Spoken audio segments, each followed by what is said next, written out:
up, beautiful people? We are just enjoying this record-breaking heat in San Antonio, Texas today, and having a blast with it. I'm feeling good though. In spite of all that, I got a fresh haircut, feeling good, feeling faded. Went to King's that we took the boys to last month, and it's just been awesome. They're like the nicest people, and it looks really good. You look so handsome. Thank you so much. Yeah, but Reese just took the kids to go get some ice cream because she is driving, and so they're just gonna drive through and get a little bit of ice cream. And we thought, while the house is quiet, we might as well do a little sit down. Once in a lifetime situation. Yeah, we've tried to do Q&As before with like all the kids, and it's just so loud. So we thought like, okay, the kids are out of the house. Maybe we can answer some of these questions that we get on a regular basis from a lot of you guys.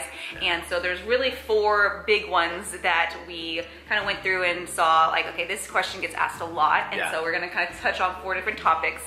So basically, quality time. How do you spend quality time? How do you discipline? How do you handle fighting? How do you handle technology? Those are sort of the big 4 categories. So we're just going to jump right in and start with quality time. Now this is a huge one because we do have 7 kids, right? And so that was actually a concern for me early on in our marriage. Whenever we just had 2 kids, I was like, hey, I really want to be able to spend time with each of our kids. I really want to be able to have one-on-one time and quality time with our kids. And certainly that sort of was sewn into the fabric of our family from an early point, because we would do daddy-daughter dates, mommy-daughter dates, things like that, and we've just sort of continued that. Obviously that gets a little more complicated as far as the frequency goes when the more kids you have, but we get creative with it, and we'll do, you know, dad with sons, mom with sons, dad with daughters, mom with daughters, and then we still try to do that one-on-one time, but a lot of it is sort of as you're going and doing, like I can't go to the grocery store. I mean, if I'm walking out the door by myself, we go to the grocery store, just the 2 of us a lot, but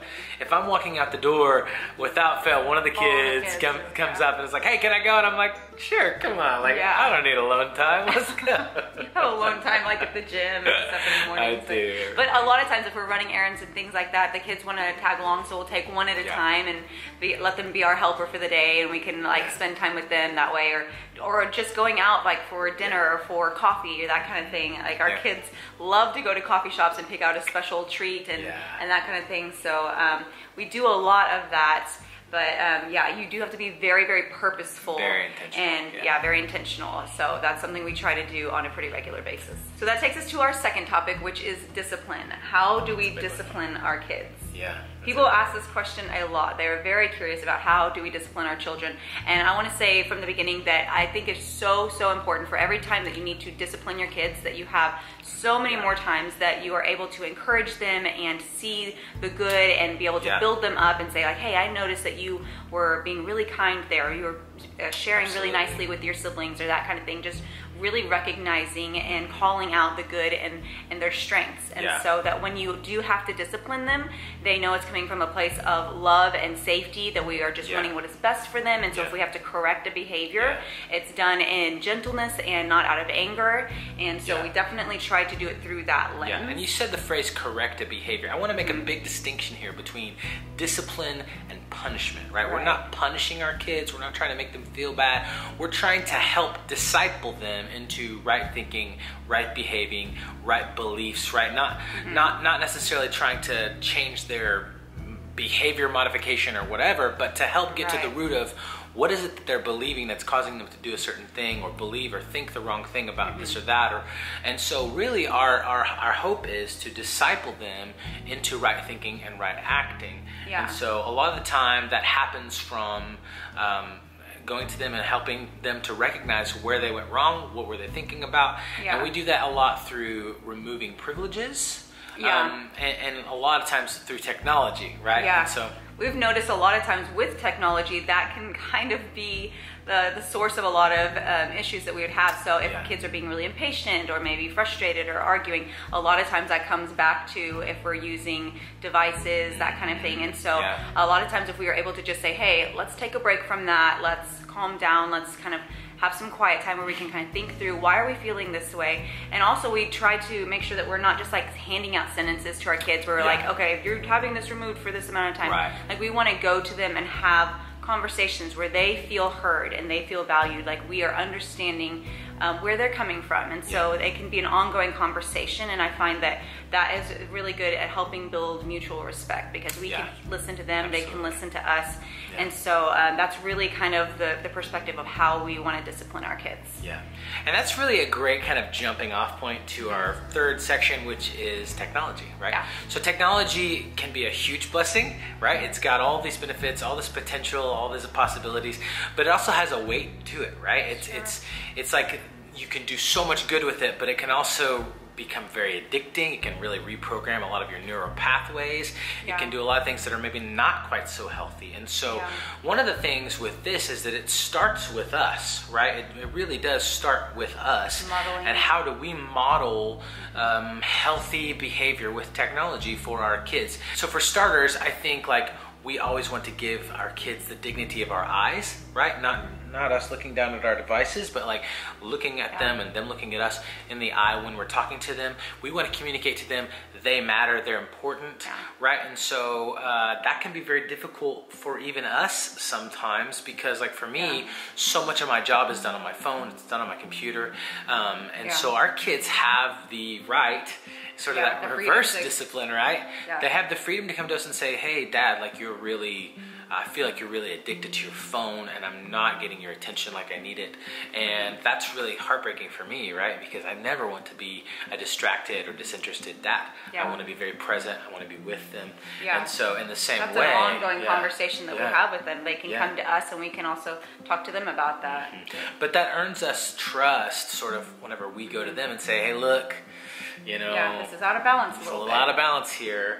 So, but we definitely try to have healthy boundaries. Our kids know this, and so we have like automatic time limits on their devices that shut off at a certain time every day. Parental controls. And parental controls on what they can do, what they can't do, and it is just an ongoing conversation that we have with our family, because like our family's on social media, and so we want to be able to steward this really well and make sure that we're protecting our kids, protecting their privacy, and so it is just an ongoing conversation that we have on how do we handle this well, and how do we model this well for our kids. And like Stephen said, they can come to us if we feel like we're kind of getting out of balance, and sometimes we take breaks from social media or from media in general, where we will have days where we just don't get on at all. You guys might notice there are times on Instagram where we're not really active, and so a lot of times we're like, hey, you know, it'd just be nice to kind of have a detox day, so to speak, where you just don't get on and you can just be more present. And I think that's important to do. We'll have periods of time, like once a month, once a year, where we will be off for a certain period of time. But even on a weekly basis, maybe we'll take a week or take a day here or there during the week that we will take off. And so I think it's really important to kind of have those reset times as well. And she said the word detox, which I think is really right. It's very true. I mean, there is such an addictive quality to particularly social media that, you know, you're getting that hit of endorphins, you're getting that hit of serotonin, and it can become very addicting. And so to take that break and do that detox is so important. So we really try to model that, but also ask that of our kids as well. And, you know, just try to keep it as in balance as we possibly can without being overbearing, but just being loving in the way that we do that. Definitely. And then number 4 is fighting. We get this question all the time. Do your kids fight? We have talked about this in multiple videos, but guys, we don't film it. Of course our kids fight. They are regular children. And so they do fight, but we are never going to put a camera in their face if they are having a hard time or they're working through something. That is something that we have just said from the beginning, that is just off limits for our channel. And I don't think that it makes us inauthentic or not showing real life. A lot of people are like, you know, show real life and show the fights and stuff. The good stuff's real life too, guys. Yeah, the good stuff is real life too. You guys know we don't script things. We're just capturing moments. We're not manufacturing things. But that's something that we want to do to honor our kids, honor their privacy and their own personal struggles, because we all have difficult times or things that we're working through. But I would say overall our kids are very close. They are really good friends, and so something that we try to instill in our children is to be able to work things out and work them out quickly and not hold grudges. And so we talk with all of our kids about that, and I feel like especially our older kids are really learning to do that on their own pretty well, where we're not having to mediate nonstop. when they're younger, obviously you have to really kind of be on top of it and be really helping them work through things. But as they get a little bit older, which most of our kids at this point are, they've really learned how to be able to talk to one another and say like, hey, this is how I'm feeling, how are you feeling, and be able to resolve things pretty quickly. They are really close, and so I'm really thankful to see that friendship and that they're able to talk through things and not just let things fester. Yeah, I think one of the things there is that we really try to instill in our kids to be the chief forgiver and the chief apologizer in the house. Like, you always want to be the first one to forgive, the first one to apologize. And that's something that Amanda and I really try to model as well. Yeah. And obviously we're not perfect in that at all. And by the way, in all of this, we are so far from perfect, guys. Yeah. We have so much to grow, so much to do, so much work. Yeah, but we don't want to portray that we are the perfect family by any means. And I know that sometimes, because you're not seeing when our kids are struggling or when there's tension or that kind of thing, that maybe makes it look like we've just got everything figured out. And we definitely don't. But we do want to honor our kids, and that's so we're just not going to show that. We will talk about it. Yeah. Like, it's a real part of everybody's life, but we're just not going to film that for you guys. Yeah.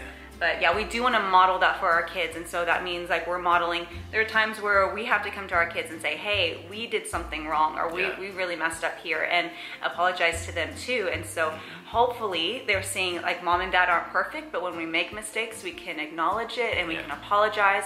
And we're trying to model that for our kids as well, so that they can in turn be able to acknowledge when they've hurt someone and make it right as well. And so that's really kind of how we deal with the kids arguing and fighting and that kind of thing. But those are really kind of the 4 big topics, things that people ask all the time.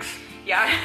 So we wanted to share that with you guys. We're not parenting experts by any means. We have learned a lot on how to not do things. Yeah. And so, we've just made more mistakes than you guys. Yeah. We make a lot of mistakes with a lot of children, but yeah, we're learning as we go. And so that's just kind of some of the stuff that we have learned along the way.